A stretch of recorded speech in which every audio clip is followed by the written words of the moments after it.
பங்களாதேஷில் தாக்கப்பட்டு கொண்டிருக்கும் மைனாரிட்டிஸ், இந்துக்கள்,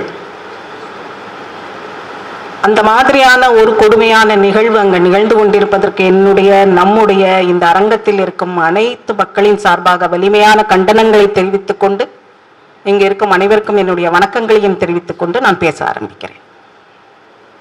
எனக்கு கொடுக்கப்பட்டிருக்கும் தலைப்பு மீடியா, அறிவுஜீவிகள், காமன் மேன், சாமானிய மனிதன். இந்த 3 பேரும் ஏன் ரியாக்ட் பண்ணாம இருக்கிறாங்க?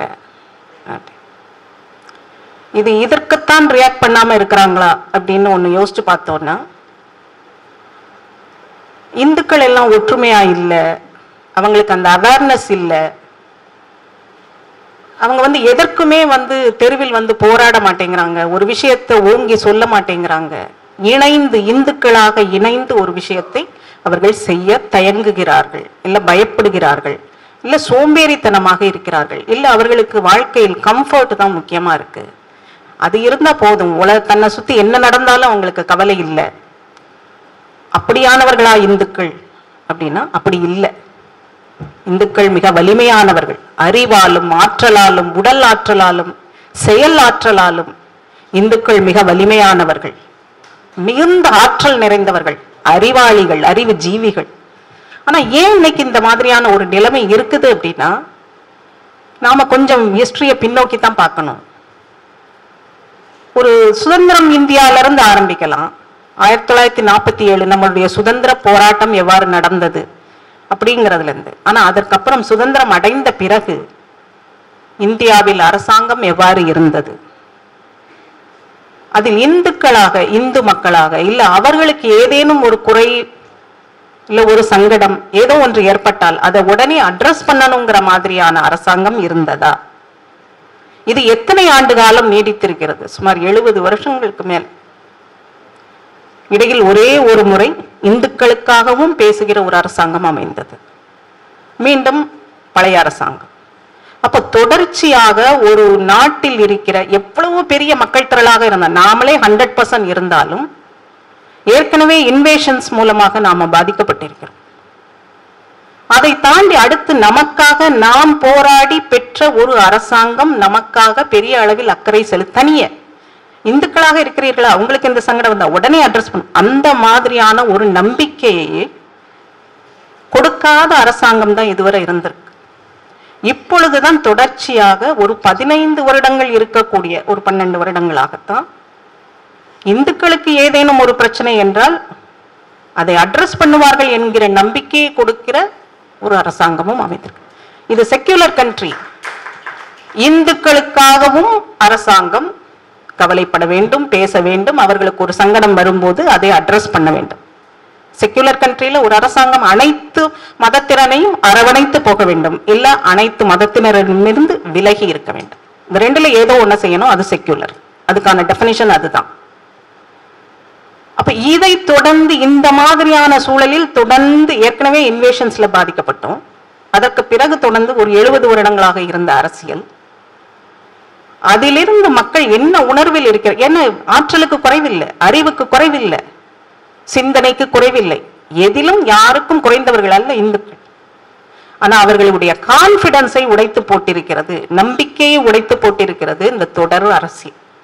இன்றைக்கு இந்தியாவில் இருக்கிற அரசியல் எல்லா இடங்களிலும், ஒரு சின்ன இடம் கூட விடாமல் எல்லா இடத்திலும் நீக்கமர நிறைந்திருப்பது அரசியல். அந்த அரசியல் தான் தீர்மானிக்கிறது நாம் எதை பேசலாம், எதை பேச வேண்டாம், எதை பேசினா பிரச்சனை, எதை பேசலைன்னா நம்ம எப்படி நிம்மதியா இருக்கலாம். இதை தொடர்ந்து கற்றுக் கொடுத்து கொண்டே இருக்கிறது. யாருக்கு கற்றுக் கொடுத்து கொண்டே இருக்கிறது? இந்துக்களுக்கு கற்றுக் கொடுத்து கொண்டே இருக்கிறது.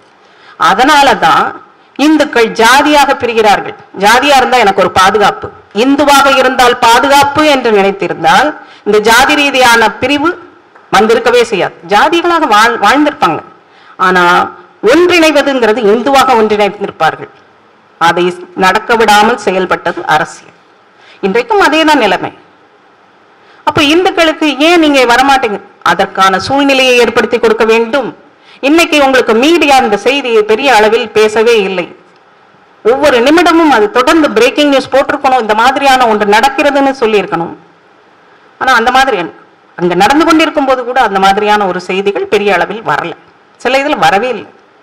ஏன் வரல? எப்படி நீங்க ஒவ்வொரு முறையும் நாம் என்ன தொடர்ந்து செய்து கொண்டே இருக்கிறோம்?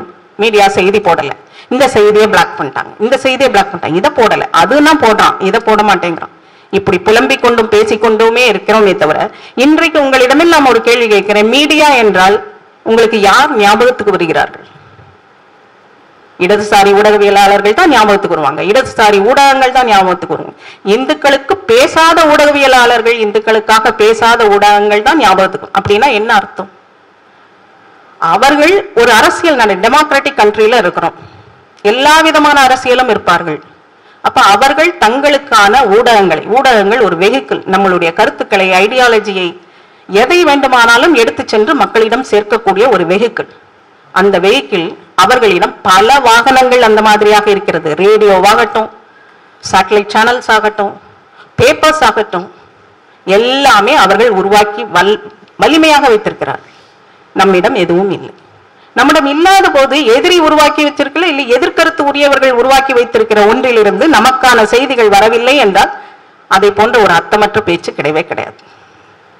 அப்ப இதிலிருந்து என்ன தெரிகிறது? நமக்கான செய்தி ஊடகங்கள், நமக்கான பிரிண்ட் மீடியா, நமக்கான டிஜிட்டல் மீடியா, நமக்கான சோசியல் மீடியா, இதெல்லாம் மிகவும் தேவைங்கிறது. இதை எப்போது புரிந்து கொள்ள போகிறோம்?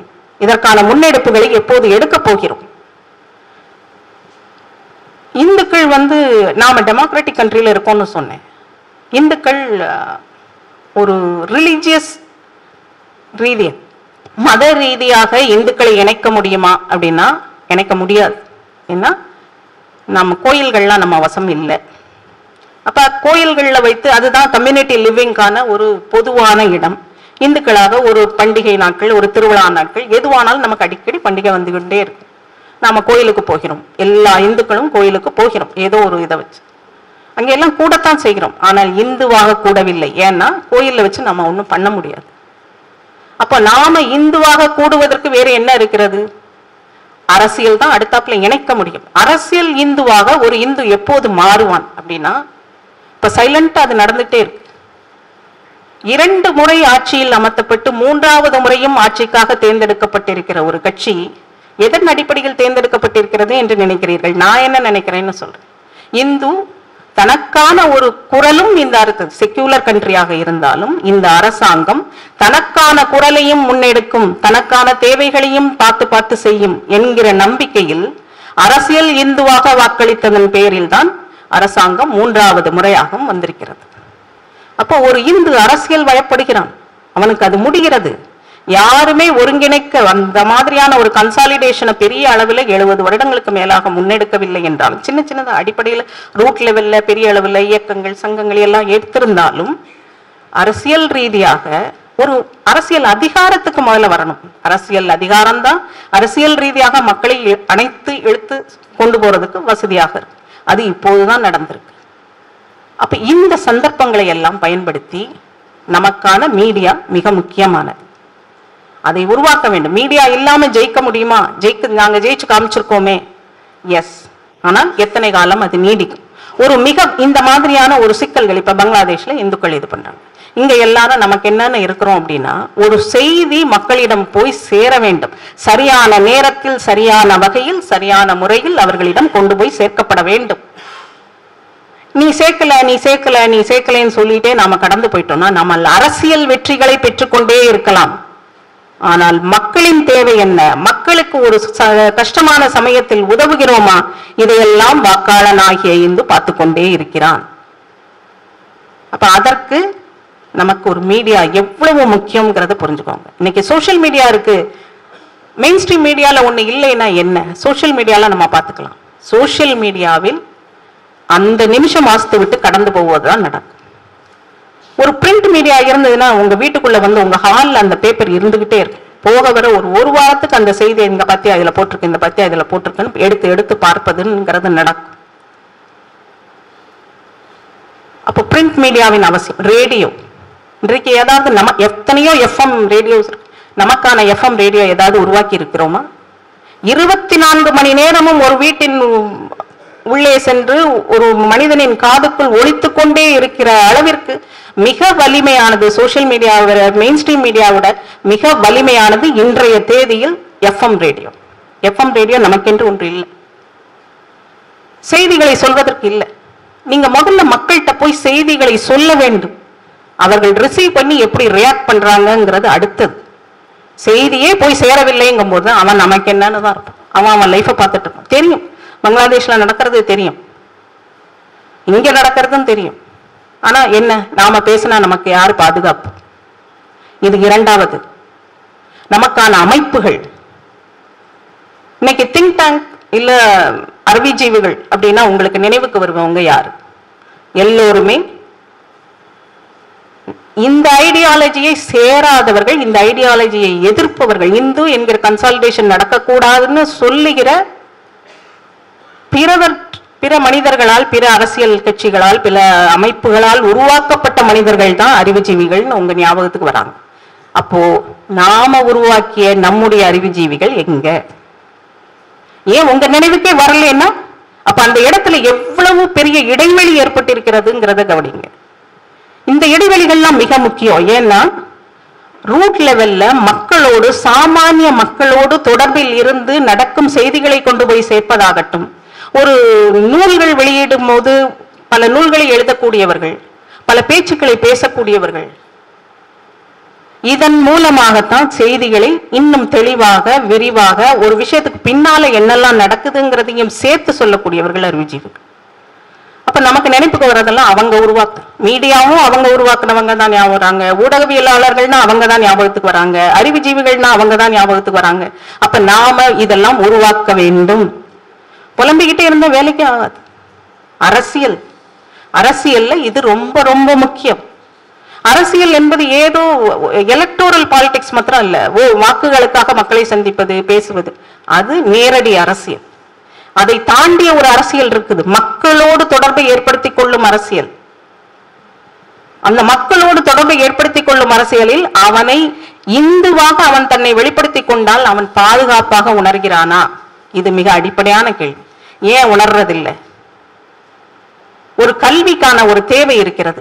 ஏழ்மையான இந்து, அவனுக்கு குடும்ப ரீதியாக ஒரு கஷ்டம் இருக்கு, அவன் கல்விக்காக திணறான்.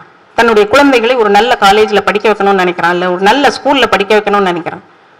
ஒரு reputed schools, reputed institutions, report colleges, இதுல எல்லாம் ஒரு இந்துவாக அவனுக்கு போனா நிறைய எளிதாக இந்துங்கிறதுனால அவனுக்கு கிடைக்கும். அப்படின்னா நாம உருவாக்க வேண்டும்ங்கிறது அர்த்தம்.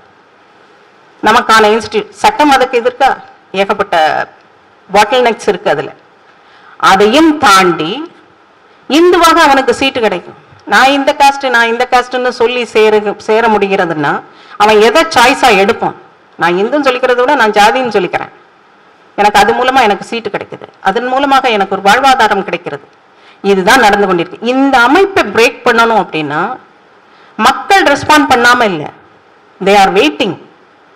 இன்றைக்கு அதைத்தான் நான் சொன்னேன், 3 முறை தேர்ந்தெடுத்திருக்கிறோம்னா அது அவன் என்ன ஃபீல் பண்றாங்கிறத உணர்த்துகிறது. அந்த உணர்த்தல அவன் செஞ்சுட்டான், பதிலுக்கு இங்க இருந்து ஆக்ட் பண்ணான். இந்துவாக இருந்தா இந்த வசதிகள் எல்லாம் கிடைக்கும், இந்த பாதுகாப்பு எல்லாம் கிடைக்கும். எனக்கு ஒரு கஷ்டமா, எனக்கு ஒரு வழக்கு தான் வருது, அவனுக்கான அமைப்பு ஒரு இந்துவாக இருந்தா அவன் இந்த வழக்கறிஞர்கள் அமைப்புல போய் சொன்னான்னா அவனுக்கான தேவையான சட்ட உதவி இலவசமாக கிடைக்கும், எப்பேற்பட்ட கேஸா இருந்தாலும். இந்த மாதிரியான பாதுகாப்புகளை சமூகத்தில் அவன் தான் பலமாக இருக்கிறோம், ஒரு கம்யூனிட்டி லிவிங்ல இருக்கோம், பாதுகாப்பாக இருக்கிறோம் அப்படிங்கிற ஒரு நினைப்பை கொடுத்தாச்சுன்னா உடனடியாக அவனுடைய அத்தனை ஆற்றலும் வெளிப்படும், அத்தனை அறிவு ஜீவித்தனமும் வெளிப்படும். அவன் ரோட்ல நீங்க கேட்காமலே வந்து நின்னுடுவான். இது எனக்கானது அப்படிங்கிற உணர்வை மத ரீதியாக கொடுக்க முடியலன்னா அரசியல் ரீதியாக அவன் தெளிவுபடுத்திட்டான். யாருமே இது பண்ணாமலே அவன் தெளிவுபடுத்திட்டான். இணைந்து ஒன்றை செய்கிறார்கள், அவர்களுக்கு அந்த உணர்வு இருக்கிறது. நாம நமக்கான இது, நமக்காக செய்யக்கூடிய அரசாங்கம் அப்படின்னு சொல்லி ஒரு இதை அவன் அடையாளம் காண்றான். அந்த அடையாளம் கண்டதன் விளைவாக ஒரு நம்பிக்கையை வைத்து அவன் வாக்களித்து மீண்டும் மீண்டும் ஆட்சிக்கு தேர்ந்தெடுக்கிறான். அப்போ இந்த சந்தர்ப்பத்தை பயன்படுத்தி, ஆட்சி அதிகாரம் என்பது சாதாரணமானது அல்ல. அதுவும் இந்திய ஆட்சி அதிகாரம் என்பது, மத்திய அரசாங்கம் என்பது அளப்பரிய அதிகாரம் கொண்டது. அப்ப அதை பயன்படுத்தி என்னவெல்லாம் அவர்களுக்கான உதவிகளாக செய்யலாம் என்கிற அளவில் ரூட் லெவல்ல இந்த மாதிரியான உதவிகளை வார்டு லெவல்ல, டிஸ்ட்ரிக்ட் லெவல்ல, ஸ்டேட் லெவல்ல எல்லா பக்கமும் பரவலாக்கும் போது இந்துன்னு நீங்க கூப்பிடவே வேண்டாம், அவனே எதற்கெடுத்தாலும் வந்து நின்றும். இப்ப இந்துக்கள் சோம்பேறிகள் அல்ல, இந்துக்கள் வலிமையற்றவர்கள் இல்லை, நாம் எல்லோரும் மிக வலிமையானவர்கள். கரம் கொடுப்பதற்கான கரத்தை எதிர்பார்த்து கொண்டிருக்கும் சாதாரண மனிதர்கள். அப்படித்தான் அதை புரிஞ்சுக்கணும். ஏன்னா நம்மளுடைய ஹிஸ்டரி என்ன சொல்லுது? வானுயரத்துக்கு எல்லா பக்கமும் உயர்ந்து நிற்கிற கோயில்கள் எதை சொல்லுது? அது அறிவற்ற ஒரு சாதாரண மனிதனையா சொல்லுது? நம்முடைய அரசர்களின் ஹிஸ்டரி எல்லாம் எடுத்து பார்த்தோம்னா எப்பேற்பட்ட வீரம் செறிந்த அரசர்கள் இருந்திருக்கிறார்கள். ஒன்று வேண்டாம், இன்னைய காலகட்டத்துல சொல்றேன், இன்னைக்கு ஒரு அரசியல் கட்சி ஒரு போராட்டத்தை இது பண்ணணும்னு சொன்னா ரோட்ல வந்து போராடுகிற மக்கள் எத்தனை பேர் இந்துக்கள்? இந்துக்கள் தானே அவங்களும். இந்துவாக ஒருங்கிணைக்க என்னவெல்லாம் தேவைங்கிறதான் நான் இப்ப சொல்றேன். அவன் வர ரெடியா இருக்கான். ஆனா இந்துவாக வர வேண்டும் அப்படின்னா அவனுக்கு தேவையான இந்த மாதிரியான அமைப்புகள் உருவாக்கப்பட வேண்டும். அவன் பாதுகாப்பா உணரணும். அதனாலதான் அவன் ஜாதி ரீதியாக பிரிந்திருக்கான். அப்ப நாம சொல்லிக்கிட்டே எந்த பிரயோஜனம் இல்லை, எதுக்குள்ள அவன் செய்யல இவன் செய்யல. எல்லாருக்குமே அவங்க தான் ஞாபகம் வராங்க, அவங்க செய்யல அப்படின்னா நமக்கானது எங்கேங்கிற யோசனை வரணும். அது இல்லைங்கிற ஆப்சன்ஸை தான் சொல்லிக்கிட்டு. இன்னொன்று, பங்களாதேஷ்ல வந்து இந்துக்கள் இவ்வளவு இது பண்ணும்போது நமக்கான அரசாங்கம்னு இவ்வளவு தூரம் நாங்க வாக்களித்தோம், இவ்வளவு நீங்களும் பேசுறீங்க, ஆனா உடனடியாக ஒரு ஆக்ஷனையும் காணுமே அப்படின்னு ஒரு சிந்தனை சாதாரண மனிதர்கள்ட்ட நிறைய இந்த பேச்சு வருது. ஒரு கிண்டலா கூட சோசியல் மீடியால என்ன அவங்க இவர் ஒண்ணுமே ரியாக்ட் பண்ணலையே அப்படிங்கிற மாதிரி ட்ரிகரிங்லாம் வருது. ஆனா இன்றைக்கு புவிசார் அரசியல்ங்கிறது வேற. ஒரு 10 வருடங்களுக்கு முன்னால இருந்து எங்கேயோ நடந்து கொண்டிருந்த புவிசார் அரசியல் இன்றைக்கு இந்தியாவின் கதவை தட்டி இந்தியாவின் வாசலில் வந்து நிற்கிறது. அதன் ஆபத்து மிக பெரியது. ஒரு விஷயம் கவனிச்சீங்கன்னா தெரியும், இந்த அரசாங்கம் மத்திய பிஜேபி மோடி அரசாங்கம் வந்த நாளிலிருந்து 2014 எதற்கும் மோடி அரசாங்கம் உடனே வந்து ரியாக்ட் பண்றதில்லை. மெதுவாக பொறுமையாக விஷயங்களை உள்வாங்கி ரெஸ்பாண்ட் பண்ணுகிறார்கள். அதனால என்ன நடக்குதுன்னா பெரிய விஷயமாக பூதாகரமாக வெடிச்சு எல்லா மீடியாவும் பயங்கரமா ப்ளோட் பண்ண விஷயங்கள் எல்லாம் ஒரு மாசம் 1.5 மாசத்துல அப்படியே அமுங்கி விடுகிறது. அது தன்னாலே அமங்கல. அதற்கு பின்னால் அரசாங்கத்தின் கூர்மையான செயல்பாடுகள் இருக்கிறது. ரெஸ்பாண்ட் பண்றாங்க, ரியாக்ட் பண்ணாம ரெஸ்பாண்ட் பண்றாங்க. அதே போன்றதுதான் இன்றைக்கு பங்களாதேஷில் நம்முடைய ராணுவம் மிகப்பெரியது. மேஜர் பேசும்போது சொன்னார், கண்ணிமைக்கும் நேரத்தில் பங்களாதேஷ் நம்ம கட்டுப்பாட்டுக்குள்ள கொண்டு வந்துட முடியும். அப்படியான ஒரு பலம் வாய்ந்த ராணுவம் நம்முடையது. ஆனா இந்திய அரசாங்கம் பொறுமை காக்கிறது. பொறுமை காப்பதற்கு பின்னால் நிறைய ஜியோ பாலிடிக்ஸ் இருக்கு, புவிசார் அரசியல் இருக்கு. இன்றைக்கு பங்களாதேஷ்ல ஒரு ஆட்சி மாற்றம் நடக்கிறது. அது மக்கள் எழுச்சியால் நடந்ததா அப்படின்னா அப்படித்தான் செய்தி உங்களுக்கு வரும். ஆனா அது மக்கள் எழுச்சியாக நடக்கல. அது ஒரு உருவாக்கப்பட்ட ரெஜிம் சேஞ்ச், ஆட்சி மாற்றம், ரெஜிம் சேஞ்ச் ஆர்டிபிஷியலா செயற்கையாக உருவாக்கப்பட்டு நடத்தப்பட்டிருக்கிறது. அப்ப என்ன நடக்குது அப்படின்னா, உங்களுக்கு எல்லாம் பேர் தெரிஞ்சிருக்கும், ஜார்ஜ் சோரஸ்ங்கிற பேரு. அது மிக முக்கியமான பேராக உலக நாடுகள் அனைத்தும், உலக நாடுகளின் எங்கெல்லாம் ஜனநாயக நாடு என்று இருக்கிறதோ அந்த ஜனநாயக நாட்டின் பாராளுமன்றம் எல்லாம் ஒவ்வொரு பாராளுமன்றத்திலும் சோரஸை கண்டித்து ஒவ்வொரு காலகட்டத்தில், இது நான் சொல்வது 1973-74 வருடத்திலிருந்து எங்கெல்லாம் ஜனநாயக நாடு இருக்கிறதோ அந்தந்த ஜனநாயக நாட்டின் பாராளுமன்றத்தில் இந்த ஜார்ஜ் சோரஸுக்கு எதிராக கண்டனங்களும் ஆர்ப்பாட்டங்களும் நடந்து அவர்கள் எல்லாம் சோரஸுக்கு எதிராக சட்டங்களை பெற்று, அவர் பிறந்த நாடான ஹங்கேரியில் கூட அவருக்கு எதிரான ஒரு சட்டம் போடப்பட்டது. ஏன் இந்த மாதிரியான ஒரு இது அப்படின்னா, ஜார்ஜ் சோரஸை பத்தி அவர் எவ்வளவு ஆபத்தானவர் என்பதை தெரியும். அவர் ஏதோ வந்து கம்யூனிஸ்ட் லீனிங் உள்ளவர், லிபரல் லீனிங் உள்ளவர் இல்லை. 2004ஆம் ஆண்டு லாஸ் ஏஞ்சலஸ் டைம்ஸ்னு ஒரு அமெரிக்க பத்திரிகை வந்து அவரை நேரடியாக பேட்டி காணுகிறார்கள். அந்த பேட்டியில் அவர் சொல்றாரு, சின்ன வயசுல இருந்து எனக்கு நான் ஒரு கடவுள் அப்படிங்கிற ஒரு எண்ணம் இருந்துகிட்டே இருந்தது. நான் கடவுள் அப்படிங்கிற எண்ணம் எனக்கு இருந்தாலும் அது சின்ன வயசுங்கிறதுனால எனக்கு அது கொஞ்சம் பயமாவும் இருந்தது. ஆனா இப்போ அந்த பயம் இல்லை, ஏன்னா I am living it out அப்படின்னு சொல்லியிருக்காரு 2004. நான் கடவுளாக வாழ்ந்து கொண்டிருக்கிறேன் அப்படின்னு 2004 சொல்றாரு. எல்லாரும் என்ன சொல்றாங்க, பெரிய பிலந்திராபிஸ்ட்னா பெரிய கஷ்டப்படுபவர்களுக்கு, ஏழைகளுக்கு, தேவை இருப்பவர்களுக்கு நன்கொடை அளித்து அவர்களை வாழ்வளிப்பு, அந்த மாதிரியான மனிதன் என்று என்னை நினைத்துக் கொண்டிருக்கிறார்கள். எனக்கு அந்த மாதிரி அவங்க சொல்றது எனக்கு பிடிச்சுதான் இருக்கு. ஆனா என்கிட்ட கேட்டீங்கன்னா நான் அந்த மாதிரியான மனிதன் அல்ல.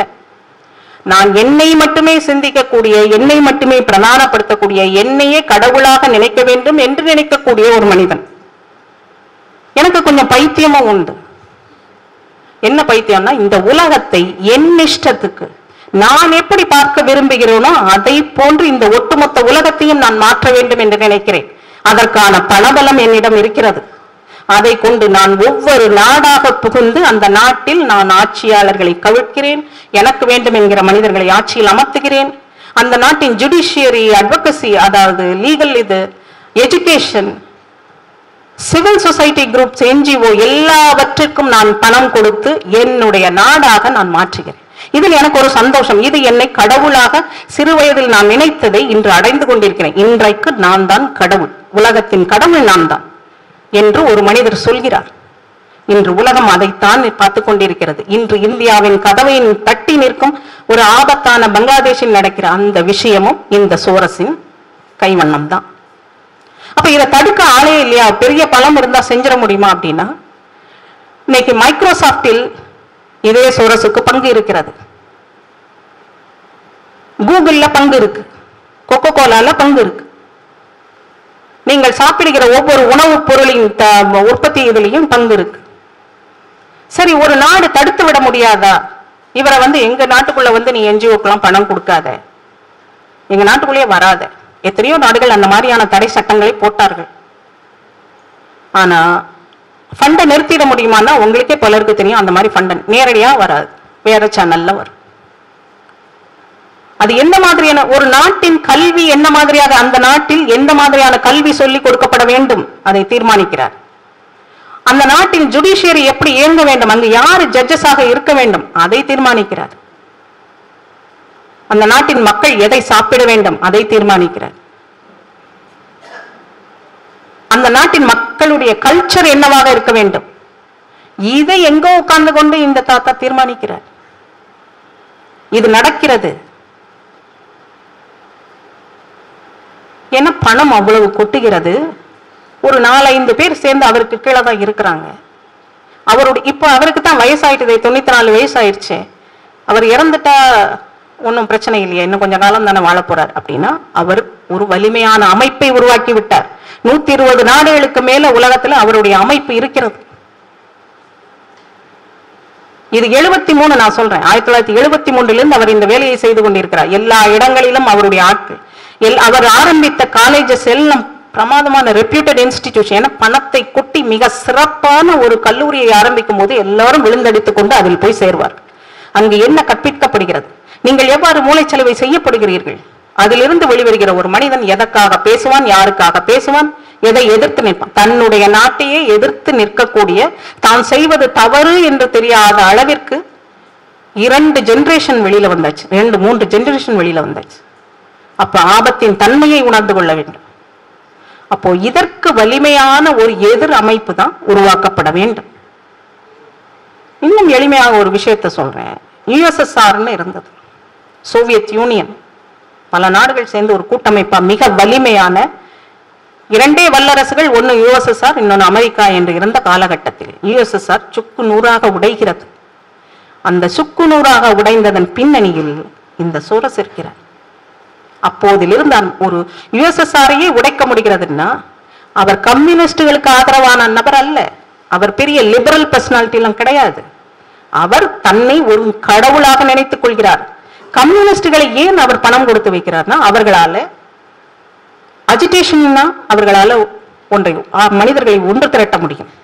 எல்லா கல்வி நிலையங்களிலும் ஒரு நாட்டுக்கு எதிரான இல்ல ஒரு புரட்சி என்கிற பெயரில் ஒரு விஷயங்களை சொல்ல வேண்டும் என்றால் அவர் ஆட்களை அங்கங்க போய் பிக் பண்றார்.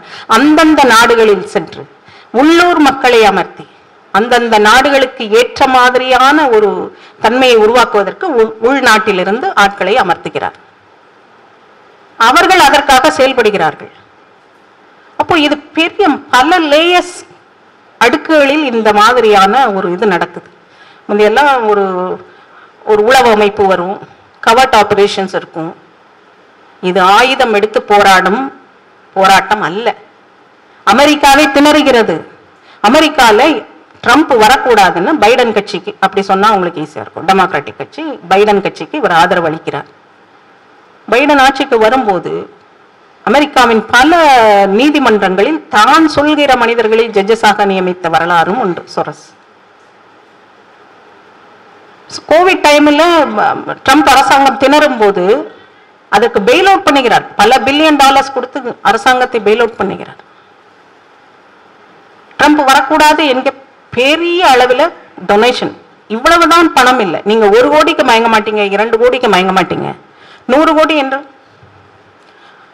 நீங்க ஒரு சின்ன என்ஜிஓ நடத்திட்டு இருக்கீங்க. இந்த என்ஜிஓ ஒரு நல்ல விஷயத்துக்காக நடக்குது, மக்களுக்கு.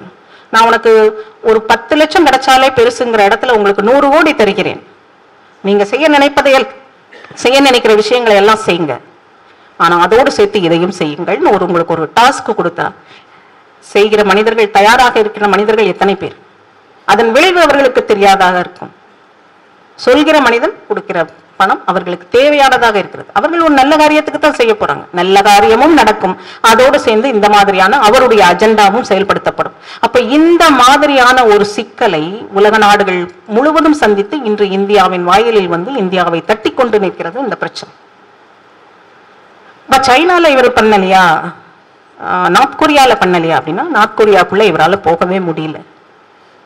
ஆனா சைனாக்கு எதிராக இவங்க ஒரு சைனா ஃபவுண்டேஷன் ஒன்று பண்ணினாங்க.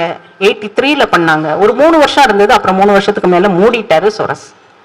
ஏன் மூடினாருன்னா, அந்த ஃபவுண்டேஷனுக்குள்ள சீன கம்யூனிஸ்ட் கட்சியுடைய ஸ்பைஸ் தான் உட்கார்ந்து அங்க இவருக்காக வேலை செய்வது போல நடித்து கொண்டிருந்தார்கள்னு கண்டுபிடிக்கப்படும் போது சோரஸ் அதை மூடுகிறார்.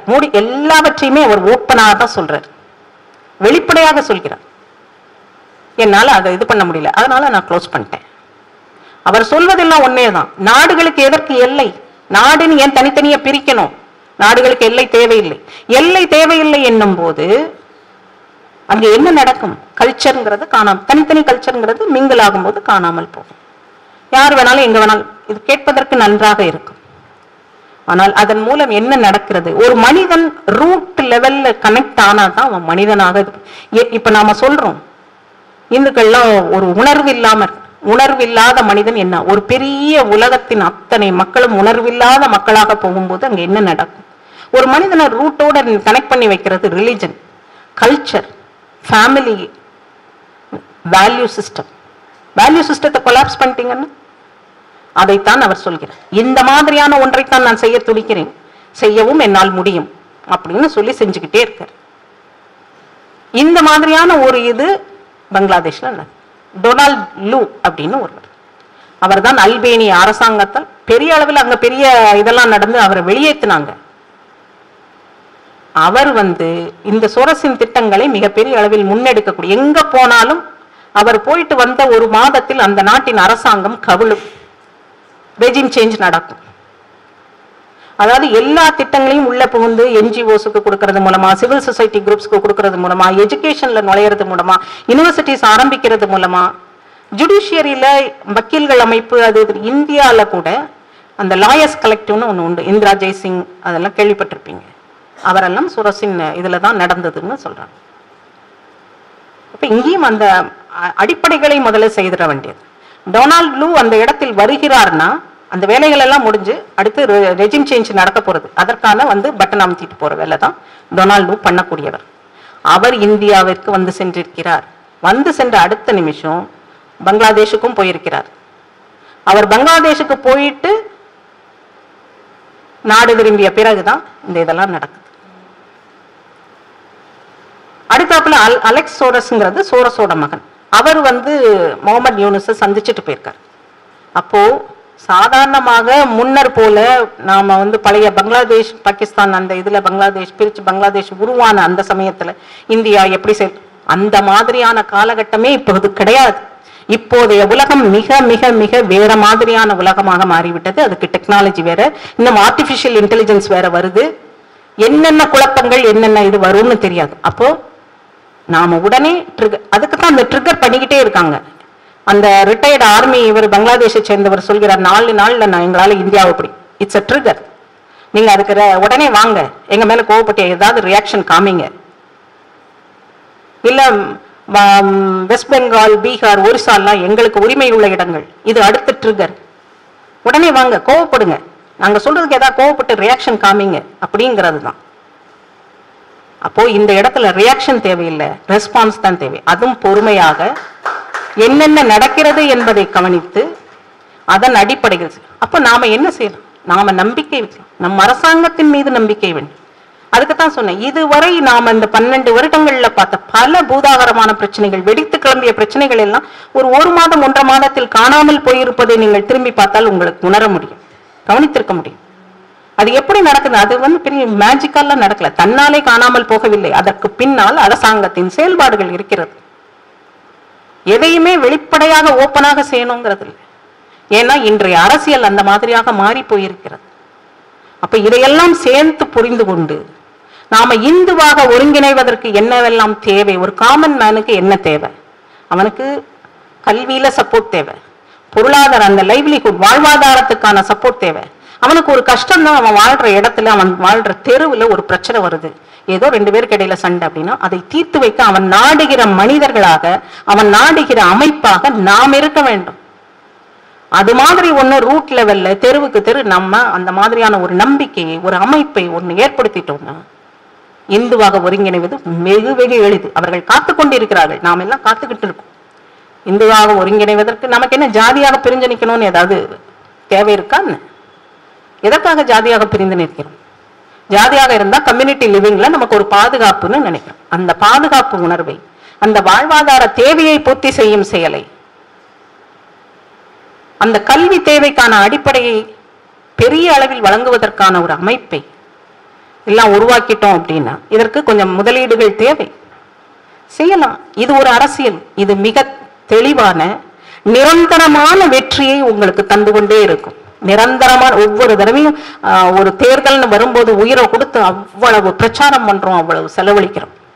இந்த அடிப்படை கட்டமைப்புகளை உருவாக்கிட்டோம் அப்படின்னா ஒவ்வொரு தேர்தலுக்கும் பெரிய அளவில் இதை பண்ணணும்.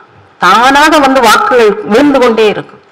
இந்த பாதுகாப்பு உணர்வை, இந்த தேவை உணர்வை, இந்த வாழ்வாதார தேவையை அட்ரஸ் பண்ணணும் அப்படிங்கிறது தான் என்னுடைய தாழ்மையான வேண்டுகோள். இதை எல்லாரும் சேர்ந்து செய்வோம். என்னென்ன தேவைகள் இருக்கிறதோ எல்லா தேவைகளையும் எல்லாரும் ஒருங்கிணைந்து செய்வோம்.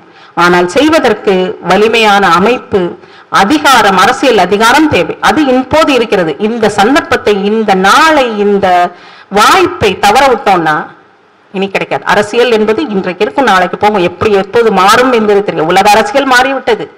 நான் இப்பதான் சொன்னேன் சொரசை பத்தி. அப்ப இன்றைய அரசியல் மிக வெளிவாக, மிக வேகமாக வேறு மாதிரியான ஒரு பூதாகர உருவம் எடுத்து நிற்கிறது. அப்ப இந்த சமயத்துல இந்த சந்தர்ப்பத்தை தவற விட்டா வேற சந்தர்ப்பம் அமையாது. வெறுமே அரசியலை மட்டுமே பார்த்துக்கொண்டு, தேர்தல் அரசியலை மட்டுமே பார்த்துக்கொண்டு இருந்தால் பத்தாது. அடிப்படையில் இந்து மக்களை அரவணைக்கும் அத்தனை அமைப்புகளையும் உருவாக்குங்கள், வேக வேகமாக உருவாக்குங்கள். நமக்கான பாதுகாப்பு உணர்வை கொண்டு வாங்க. இந்துக்கள் பெரும் திரளாக என்றைக்கும் நீங்கள் தான் ஆட்சியில் இருப்பீர்கள் என்கிற அளவிற்கு ஒரு சப்போர்ட்டை கேட்காமலே தருவாங்க. அவனுக்கு அந்த பாதுகாப்பு உணர்வு தேவை. பாரத திருநாடே